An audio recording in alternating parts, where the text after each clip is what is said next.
Right now, we will broadcast for you the news in English on Radio Free Syria.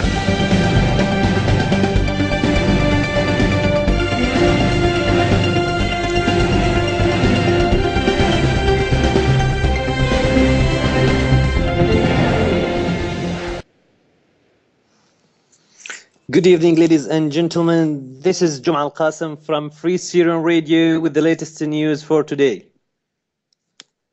Local coordination committees in Syria. The number of martyrs in Syria has risen to 57 thus far. It includes 3 women, 2 children, and 3 martyrs under torture. 30 martyrs were reported in Damascus and its suburbs, among them 12 in College of Architecture, 9 in Aleppo, 7 in Daraa, 3 in Hasaka, 3 in Qunaitra, 3 in Idlib, 1 in Homs, and 1 in Deir ez-Zor. We can start with the capital Damascus and its suburbs. The Free Syrian Army targeted there an Iranian freight plane filled with weapons while landing down in Damascus International Airport, which caused explosion and burnt out. The cheers of Capital God and Allahu Akbar were in every minaret of the Yarmouk camp mosques. And in that time, fierce clashes were taking place there.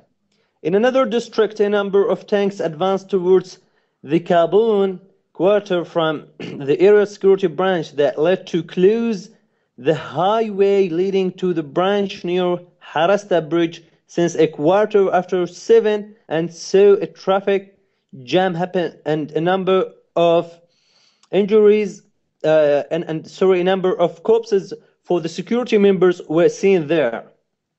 In the same context, the clashes in the transportation garage using heavy machine guns were there. So the cars were obliged to turn back to the city while sniper bullets voices still heard in the area. Moreover, yesterday, falling shell in the Syrian news agency Sana building, which led to 3 bodies dead in addition to many shrapnel injured by another shell also in the Central Library of the Faculty of Law. A girl died and a number of injuries, resources reported as saying. Moving to the countryside, the Free Syrian Army attacked the Shabiha headquarters and some military officers' housing buildings in the liberal residences in Adra city, and so the Assad forces replied by tanks and artillery bombs. By the time the Free Syrian Army could put hands over Adra city completely and kept its siege on the chemical brigade. In the western countryside, and specifically Daraya and Muaddamiya, were under heavy shelling from the tanks located in Daraa highway, which led to many martyrs and injuries. Furthermore, many frequent clashes happened there near the entrance of the Ashrafiyat Sahnaya, synchronizing with heavy shelling by rocket launchers on Ain Tarma, Zamalka, Arbin, Douma, and Harasta. That led to the fall of many injuries and houses mouldered. In the southern countryside, Al-Nusra front destroyed 5 tanks in Al-Atayba, and so shelling was over Sbeina, Hijera, and the southern countryside village, city towns. To the north, Aleppo, the city, were under attack from the regime tanks and artillery for Bistan al-Qasr, Nur al-Shuhada Mosque in Al-Sha'ar quarter, and also the town of Deir Jmal. Moving to Idlib, where the Assad forces shelled Sarmin, Ma'arrat Masrin, and Kiframbil from the tanks in Al-Fu'a village that is loyal to the regime forces. In Homs, a land-to-land missile has fallen in Khalidiyya quarter, and by so the number of missiles launched on Homs became the 3rd one. And the warplanes also launched its missiles on the Qusayr city to the western countryside of Homs. To the south of the country, specifically in Daraa, in Jassim city, many martyrs fall, including the sister of the Prime Minister Wa'il al-Halaqi. Also, the city was susceptible to many bomb shelling from the panorama gathering there. The Qunaitra, by its own Khan Arnaba, witnessed the clashes between both sides there. And moving to the Syrian coast, Salma, Rabi'a, and the southern the southern Ramel were shelled from Solas Point. Outside Syria, in a Za'atari refugee camp in Jordan, a demonstration took place between the Jordanian security members and the Syrian refugee demanding the bad circumstances and services introduced there. We came here to an essay by a Syrian activist. A fragmented set of would-be leaders. As the revolution moved from peaceful protests in the civil war, it was hard to identify a strong, credible alternative of President Bashar al-Assad. That's been a major obstacle to ending the fight. Through any negotiated or enforced transition to democratic Syria.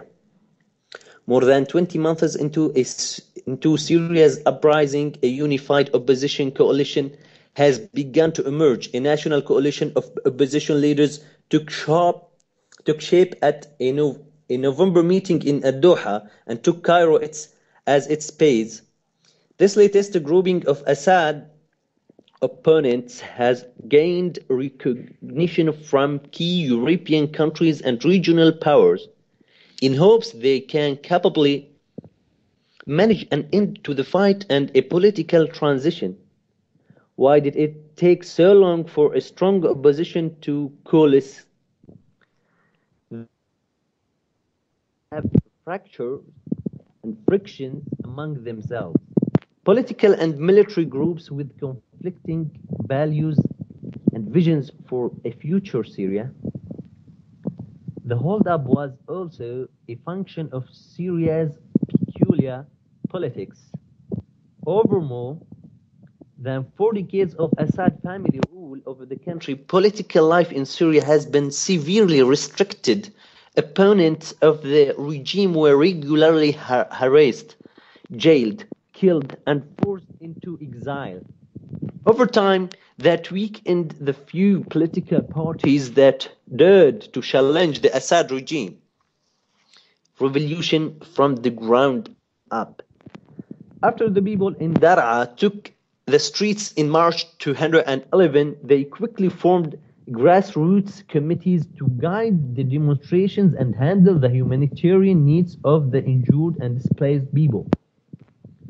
The process was replicated across the country, creating a diverse network of local groups leading the opposition against President Bashar al-Assad. That left revolution without a clear coordinated representative, as protests continued to bubble up from the ground. There were Syrians raising their voices, many of them from the first time, and they operated without a single leader of a central command. No influential leader means power to the armed militants. As of now, no single group represents the Syrian revolution with enough influence on the ground to negotiate and enforce a ceasefire. Western countries hope the Syrian National Coalition can amass enough clout to set up an effective transitional government. But for now, what exists is a panorama of players, each with some influence over the situation. The opposition itself is divided into political groups and military forces, each with a different set of demands and unique vision for what should happen next. In theory, they will need to work together in order to forge a future free Syria. But as the war drags, an analyst say that it's the brigades fighting the Assad regime who gain the greater influence.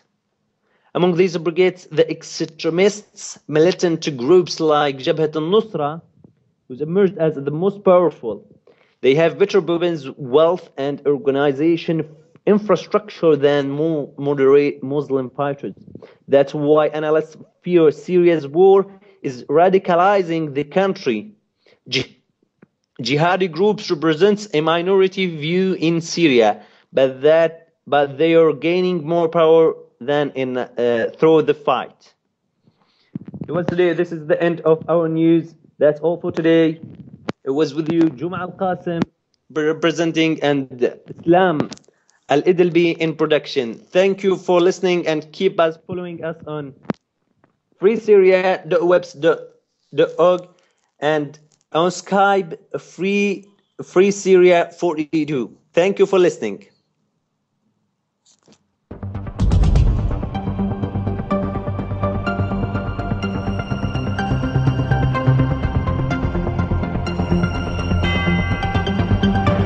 Right now, we will broadcast for you the news in English on Radio Free Syria.